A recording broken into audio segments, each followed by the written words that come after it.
bersedia untuk teruskan rancangan kita pada pagi ini dan terus kepada isu yang penting juga. Kita nak pergi perang ni. Nak berperang? Berperang dalam satu, kita katakan battle ataupun peperangan yang nampaknya macam tak berkesudahan. Tapi tak apa, kita masih ada harapan. Kita masih lagi ada cara untuk kita membanteras dadah dalam kalangan masyarakat sebenarnya kita. Memerangi dadah ini perkara yang telah berlanjutan lama sebenarnya, kerana kalau nak diikutkan, dadah ini telah pun memasuki negara kita sudah berabad lama sebenarnya. Saya rasa kalau kita lihat kepada sejarahnya, bukan satu perkara yang mudah untuk membantas dadah ini.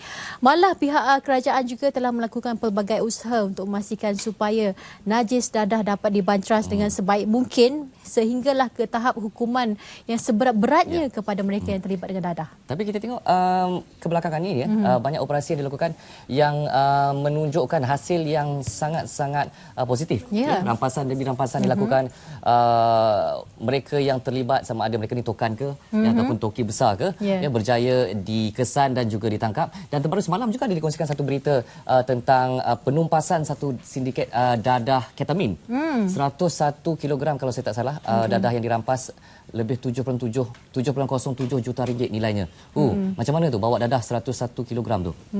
Tapi kita sebenarnya licik usaha daripada pihak penjenayah ini, tetapi selicik-licik mereka, orang kata kalau sepadan bandar tupai melompat pun akan jatuh ke tanah juga, kerana pihak berkuasa khususnya polis Diraja Malaysia sentiasa ada taktik dan juga teknik tersendiri untuk memastikan supaya penjenayah ini dapat ditumpaskan sehingga ke akar umbinya. Okey, itu yang juga akan kita sama-sama bincangkan lebih lanjut. Dua orang tetamu bersama dengan kami di studio pada ketika ini. Dr. Muhammad Isa Ahmad, pengarah ASEAN Center for Research on Drug Abuse atau ringkasnya ACREDA dari USIM. Assalamualaikum, selamat pagi doktor. Terima kasih. Dan seorang lagi kita bersama dengan SAP Abdul Razak Mat Zain, iaitu Ketua Penolong Pengarah Penguatkuasaan Pencegahan Kepolisan Am Jabatan Siasatan Jenayah Narkotik. Selamat pagi kepada keduanya. Ya, selamat pagi. Okey. Nampaknya pihak PDRM semakin agresif. Begitu. Dalam cuba untuk menjejaki bukan calang-calang orang mungkin kita katakan orang-orang besar di sebalik sindiket ni. Dia bukan ikan bilis dah. Bukan ikan bilis lagi, jerung. Kita cari jerung di sebaliknya. Okey, cuma kita mungkin menjurus kepada topik perbincangan kita. Kita nak bertanya dululah kepada Dr. Muhammad Isa. Ini berkenaan dengan ACREDA. Saya rasa ACREDA ni adalah satu, mungkin kita boleh anggap sebagai satu NGO yang bekerja atau satu entiti sebenarnya. ACREDA, kewujudan ACREDA di USIM. Di USIM. Jadi macam mana sebenarnya? Apa sebenarnya peranan ACREDA? Okey, terima kasih pada host SPM pada pagi ini. Terima kasih kerana menjemput pihak ACREDA USIM untuk membawakan isu yang sangat penting pada saya. Dan saya percaya apa yang kita nak cuba sampaikan hari ini hanya sangat penting, iaitu all out against drug. Berhabis-habisan kita memerangi dadah. Itu adalah hasrat dan dasar negara yang TPM sendiri nyatakan awal tahun ini.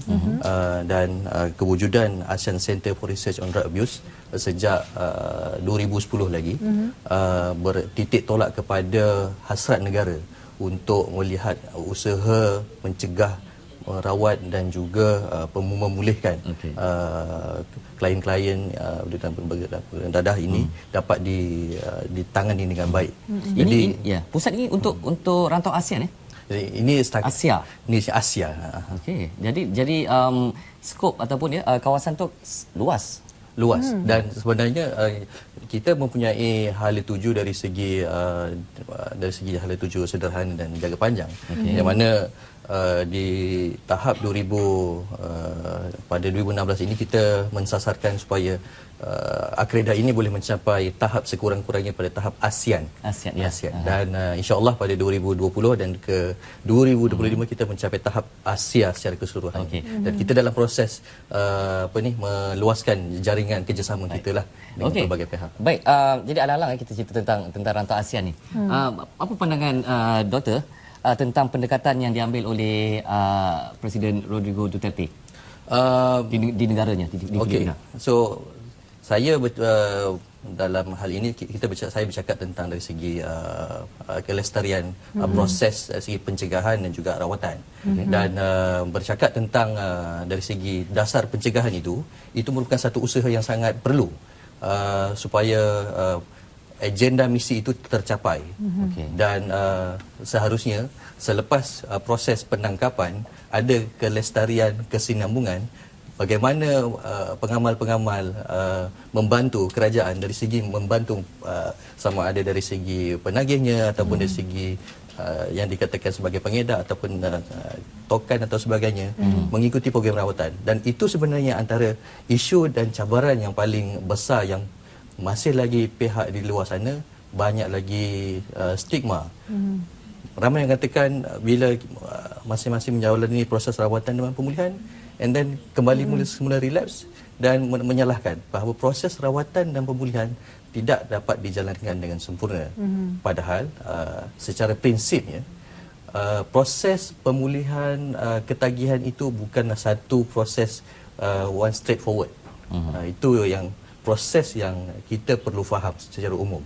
Jadinya apabila kita katakan di sini seseorang tu perlu masuk beberapa kali proses rawatan, itu possible dan mungkin disebabkan kita mungkin melihat kepada tahap keparahan itu semakin berkurangan sebagai contohnya. Dan itu antara elemen-elemen yang perlu kita lihat secara mendalam dan memerlukan yang paling penting ialah kepakaran untuk membantu klien-klien itu tadi. Itu maksud saya. Okey, kalau kita lihat dari segi kolaborasi antara Akreda dan juga PDRM, pastinya perkara ini bukanlah perkara yang baru ya.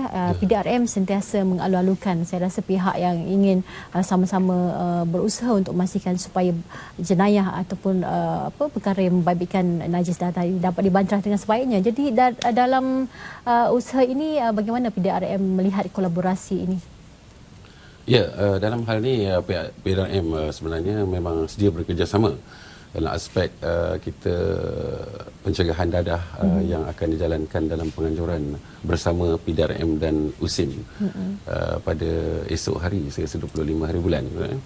Jadi dalam kolaborasi ini pihak polis lihat ia ada selari dengan objektifnya, iaitu dasar PDRM yang ingin sentiasa berdamping atau bekerjasama dengan masyarakat untuk menyelesaikan membasmi masalah pengedaran atau penyalahgunaan dadah di negara kita. Jadi dalam hal ni kolaborasi ni kita dapati kita mempunyai fasiliti yang tersedia di maktab untuk membantu mana-mana pihak, khususnya USIM dalam hal ni lah, untuk mengadakan penganjuran bersama ni di tempat berkenaan.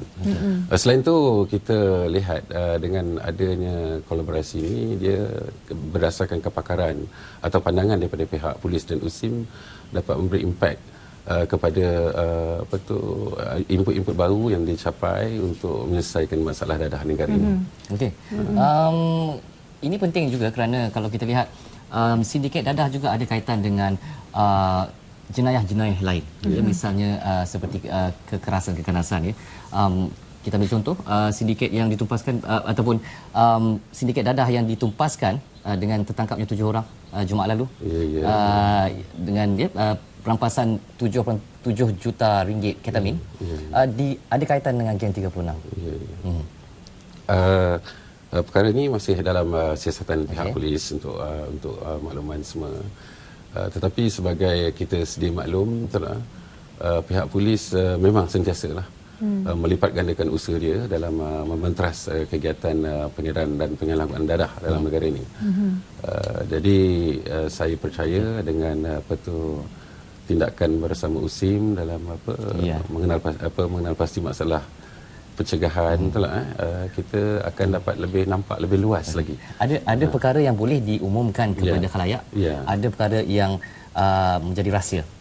Untuk dan tidak boleh diumumkan sewenang-wenangnya. Tapi saya selalu tertanya-tanya Mak Glen, bagaimana dadah rampasan itu dilupuskan?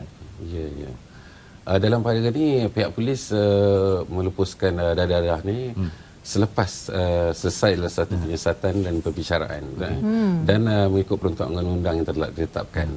Penelusuran dia dilakukan dengan cara yang selamat oleh pihak yang bertanggungjawab, yang dilantik betul oleh pihak kerajaan, memastikanlah ia dilakukan secara sempurna. Kerana itu juga satu risiko. Ya. Kerana pelupusan boleh memberi risiko kepada petugas pekerja itu sendiri, dan juga mungkin sebarang keciciran boleh menyebabkan ada pihak lain yang mengambil kesempatan. Okey, berbalik kepada program yang akan diadakan selama 2 hari bermula esok, iaitu Prevent. Secara ringkasnya Prevent 2016. Mungkin kita boleh dapatkan gambaran sedikitlah mengenai Prevent ini. Adakah pesertanya terdiri daripada pelajar ke ataupun ada golongan-golongan tertentu yang akan terlibat nanti? Okey, jadi sebenarnya seminar Prevent ataupun dalam bahasa Melayu dia seminar peringkat antarabangsa pencegahan dan rawatan pemulihan dadah. So yang mana program yang kita laksanakan ini ialah hasil daripada output kajian-kajian dan juga program-program yang kita jalankan sepanjang masa, sepanjang tahun. Dan ini bukanlah kali pertama kita menganjurkan Prevent, dan sebelum ini kita dah menganjurkan sejak tahun 2008 lagi sebenarnya.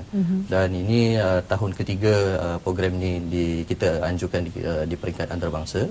Dan alhamdulillah kali ini kita mendapat sokongan padu dari pihak BDRM sebagai kita punya smart partnership lah.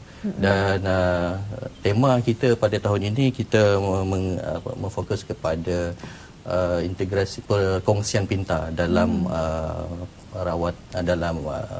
pencegahan, rawatan dan pemulihan dan juga jangkaan lanjutan. So mengambil kira dasar pendekatan negara yang menekankan konsep National Blue Ocean Strategy and POS. Jadi pihak Akreda melihat PDRM, AADK dan juga pihak Malaysian Association Abuse Counselor yang merupakan hasil daripada program akademik kami, merupakan alumni daripada program SPADA, dan juga beberapa NGO lain seperti MESEC, Yayasan Istiman dan sebagainya. Kami bersatu hati dalam merencana program yang dikolaborasikan dalam 2 hari program.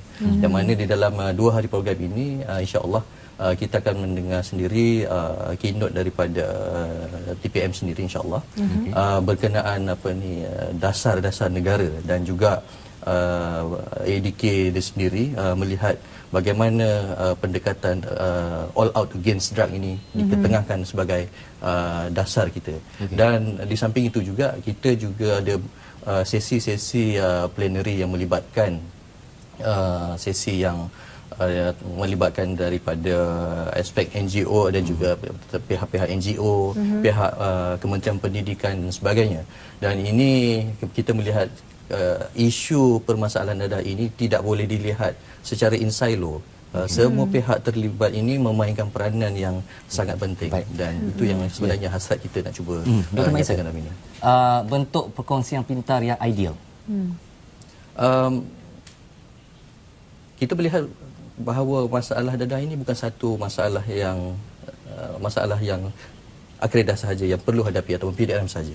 Dan kita melihat bahawa semua yang terlibat di dalam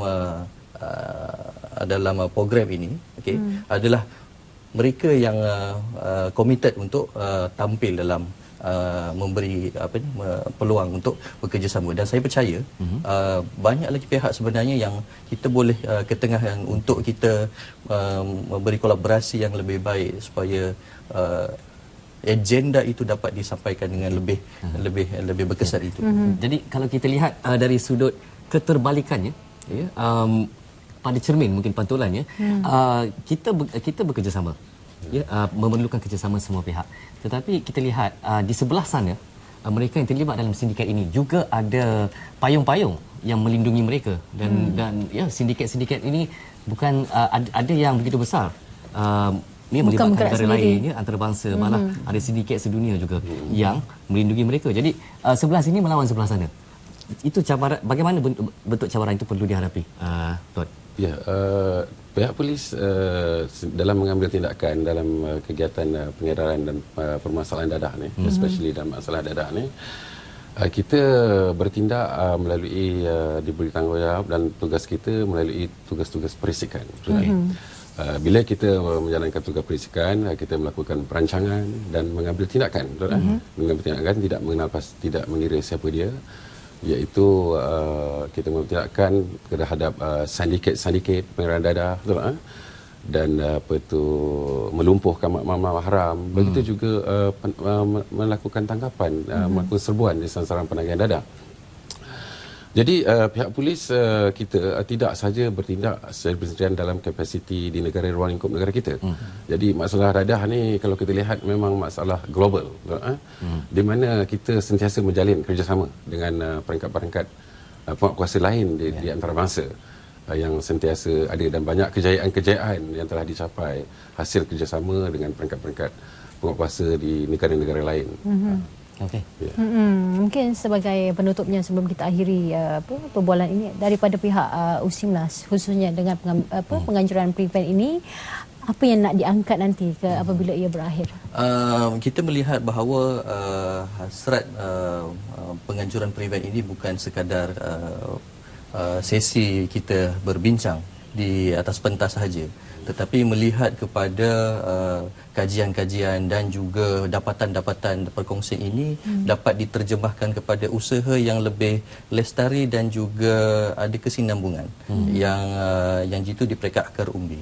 Dan kita melihat ini sebagai satu cara memberi maklumat kepada awam bahawa ada maklumat-maklumat yang penting supaya kita mendapat kefahaman dan juga memberi respon yang sewajarnya terhadap isu-isu yang diketengahkan.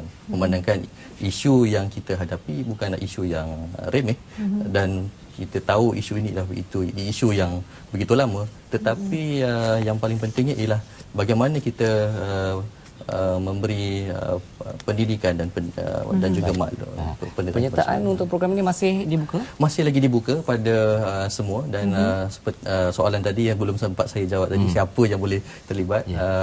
Kita dari yang badan beruniform seperti PDRM terlibat dalam proses pencegahan. Dari segi guru-guru, jadi melibat terutamanya guru yang terlibat dalam guru kaunseling, guru-guru PPDA, dan juga researcher mungkin. Pengamal perubatan? Pengamal perubatan, of course, terutamanya pengamal perubatan base pada NGO base. Sebab kita memang banyak pengamal-pengamal perubatan individu berdasarkan Islamik ataupun yang faith base ni. Baik. Sukarelawan juga ataupun anda seorang yang prihatin tentang isu ini, jadi boleh mendaftar dengan USIM dengan Akreda USIM untuk Prevent 2016 yang bertempat di College Polis Diraja Malaysia di KL 26 dan 27 Oktober, 2 hari esok dan juga lusa. Segera tempah tempat anda supaya kita sama-sama berganding bahu untuk mencayakan misi ini. Baik, terima kasih kepada ACP Abdul Razak Mat Zain, Ketua Penolong Pengarah Penguatkuasaan Pencegahan Kepolisian Am Jabatan Siasatan Jenayah Narkotik, dan juga kepada Dr. Muhammad Isa Ahmad, Pengarah Asian Center for Research on Drug Abuse ataupun ringkasan Akreda USIM. Selamat